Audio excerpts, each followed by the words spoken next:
Employment opportunities often depend on party loyalty rather than merit. Refugees remain hesitant to return to a country where political space is tightly controlled and dissent is criminalized.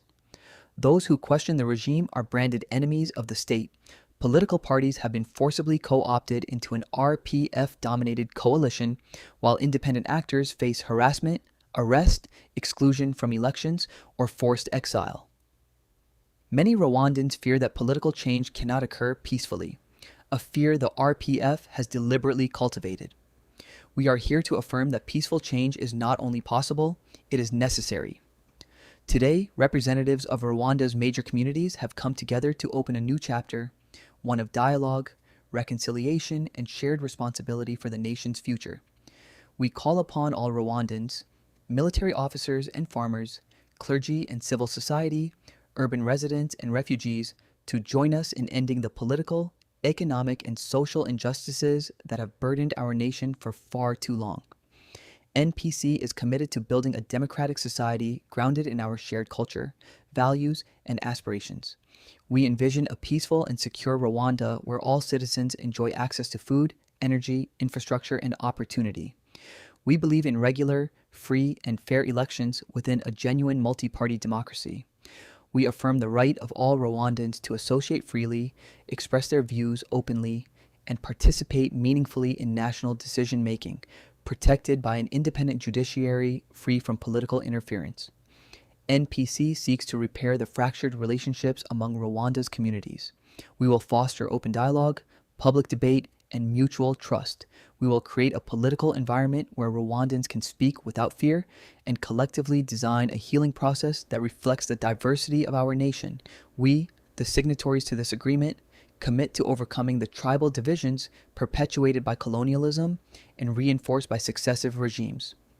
Representing the Hutu and Tutsi communities and opening our doors to the Twa, we have formed this coalition to provide a peaceful, democratic solution to Rwanda's crisis of one-party rule. We stand for freedom. We stand for democracy. We stand for transparency and openness. We stand for economic and social justice. We stand for a Rwanda where the people, not a party, hold sovereign power. For too long, Rwandans have endured dictatorship, corruption, mismanagement, and the misuse of national resources. Our people have suffered war, displacement, hunger, and dis-ease. It is time to end this cycle of degradation.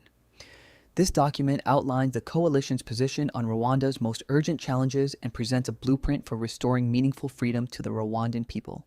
To realize this vision, we, the parties to this agreement, pledge to work together, in good faith and for the common good, under the banner of the national people's concern. Basic needs and services. Our pledge.